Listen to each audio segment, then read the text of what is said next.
Okay, so now we're going to move on to the question and answer portion. Jill has a lot of questions that you guys have sent in or other people have. So, Okay. So how long does it take to restore a book? well, that's a wide range. Sometimes a book only needs, 15 minutes, half an hour of little polish and TLC. But I've also spent over 150 hours on some big books that needed to be completely undone, washed, resewn. Um, some big books that will take a long, long time. What was the first religious book published? Well, if you are, it depends on your definition of publishing. But if you're looking at publishing in terms of printing books and having books printed, um, and not just written by the scribes in the scriptorium, then the earliest published religious book would be the Diamond Sutra, which was printed in 868. Um, of course, that's in the East. In the West, the earliest religious book that was published would be Gutenberg's Bible. And of course, it wasn't Gutenberg's first book, wasn't the Bible, but it's the first major book printed and the first religious book that was published. What specific types of books do you like to restore? I like small books. The big books are a lot of fun, but they are a pain to work on. I like the little guys. I like the small ones that fit in your hand. Leather. I love working with leather. I really like working on books from the 14, 15, 1600s, back when they're from a time period where I can pour a lot of artistry and expression into them, back before they were just mass produced and lost some of their artistry. What is the oldest book you've restored? Well, the oldest, let's see, I've worked on a cuneiform tablet from 2400 BC. Well, I mean, helped on box for it. The oldest manuscripts I've worked on were from the 13th century. Yeah, that's probably what I have to. How did you get into this line of work? Well, when I was doing my master's program in art, in printmaking, I was working at the conservation lab in the library, trying to make ends meet. And that's where I learned a lot of the skills and techniques and theories of conservation. Then I was an art professor for a while, and eventually I needed a change. I needed to be in a place where I could express myself artistically more and not deal with all the smothering aspects of academia, as much as I love academia.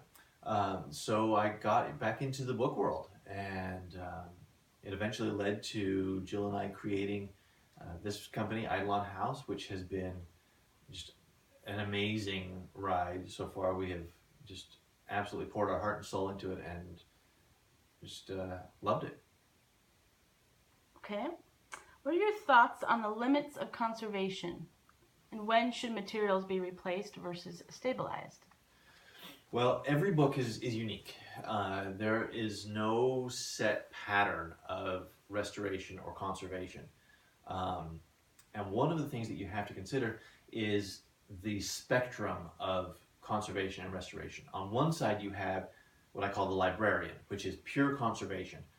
What that collector wants me to do is take what's there and make sure it doesn't degrade any further, but do nothing to change it as it is. So that involves doing things like encapsulation, making clamshell enclosures, and actually helping with library management.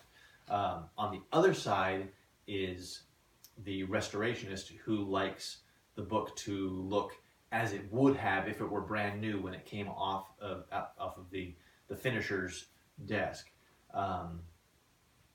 And there's everything in between. So just some examples. So this is a book that my job with it was to preserve everything that was there and to make it look as if it had not suffered any of the vicissitudes of time, but to not be very invasive. So things like these ties that were breaking and falling apart, I had to stitch back together very carefully, and the spine had come off of the text block. I had to replace that. So that is preservation. Um, Work on, and then another kind of preservation work is stabilization for books that are not inherently valuable, but they need to be they need to be preserved and not allowed to continue to degrade. For example, this book is from Cuba, and it is printed on very poor quality paper, and it was poorly bound, and it was just falling apart and would continue to do so. So we did just stabilization. It's not what I would call particularly pretty, but it is stable and solid and is going to protect the text for many years. And then on the other end, you have books that are perhaps completely disbound, but then need, the collector wants the books to look good in their collection, and so we'll create entire rebindings to fit the binders, the collector's taste and the demands of the book. We always want to make the bindings look as if they come from the time period of the book itself. So this was a book that came to us completely disbound, and we've built a binding for it that is custom appropriate, or it's period appropriate. How can you tell if a book is real or forged? Well, to forge an entire book is very difficult, very time consuming, and happens very, very rarely. Because there are so many aspects to the book that have to be nailed just right. What is far more common is for provenance to be forged, or for certain aspects like a title page to be forged. To be able to tell those apart, you really just have to know your stuff. You have to be able to know differences in the binding styles, in the printing. What does letterpress printing look like versus lithographic printing? Just all sorts of little ticky ins and outs about the book, and you start to get a feel, and oftentimes things will just feel wrong, and then as you start breaking into it and looking into it, you say, oh yes, I can see that's not right.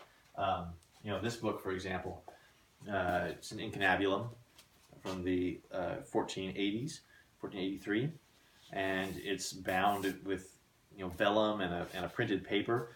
And so someone would say, oh, vellum and printed paper, that must be old.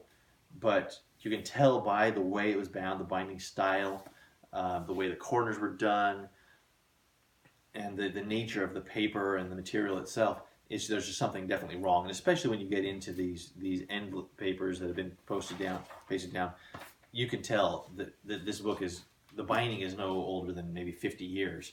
The end bands are completely wrong. Those kinds of things become clues. I'm not saying that this binder was trying to forge a binder, but forge the binding, but perhaps this book would have been sold. Someone might have said it has an original binding. Those are the kinds of things you have to watch out for. Perhaps not the malintent of the person who has made it, but the person who is passing it on to you. What is the difference between a facsimile and a forgery? In terms of substance, nothing. A good facsimile is basically a forgery. The difference is intent. The forgery is designed to confuse and to be passed off as the real thing for monetary gain. The facsimile, its intent is to fill out missing parts of the book.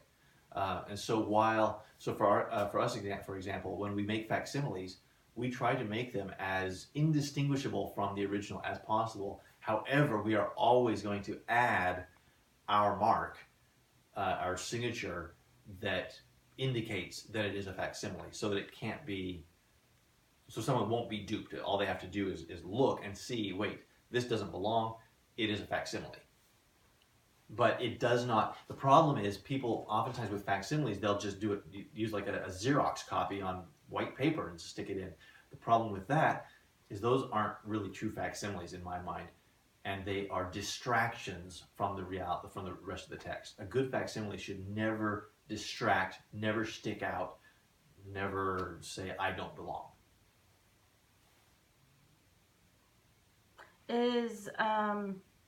Does restoring a book change or lower its value, especially a rare collectible book? A lot of people worry about that. They say, I have a book, but I don't want to lose any of its value, so I don't want to get it restored. There are areas in collecting where restoration will hurt, the value of something, and it's better to have it unrestored. In the book world, that is not the case. Very rarely is that the case.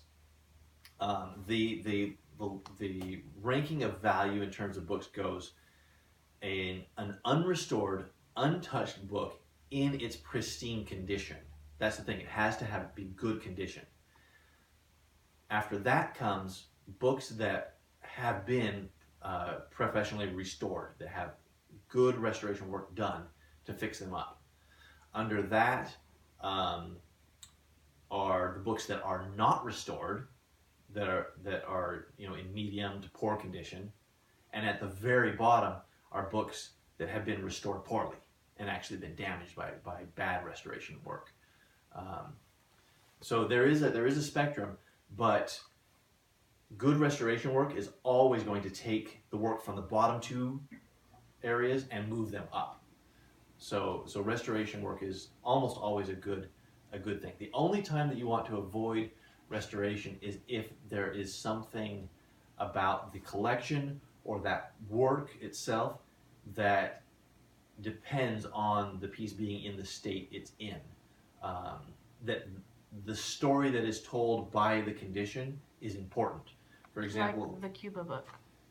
Yes, like the Cuba book, yeah. Or we worked on a book that was owned by Davy Crockett, and the owner did not want us to fix it up because the way it had these sort of patches stitched onto it to hold it together. That was all part of its story of being a frontier book. So that was something that we then preserved in a case rather than trying to fix up and make it look the way it did originally. Okay. And last but not least, how long have you had your really cool mustache? I think about 7 years now. 7, maybe even 8. Okay. All right. Well, that's about it. It was good talking to you, and enjoy the rest of your day.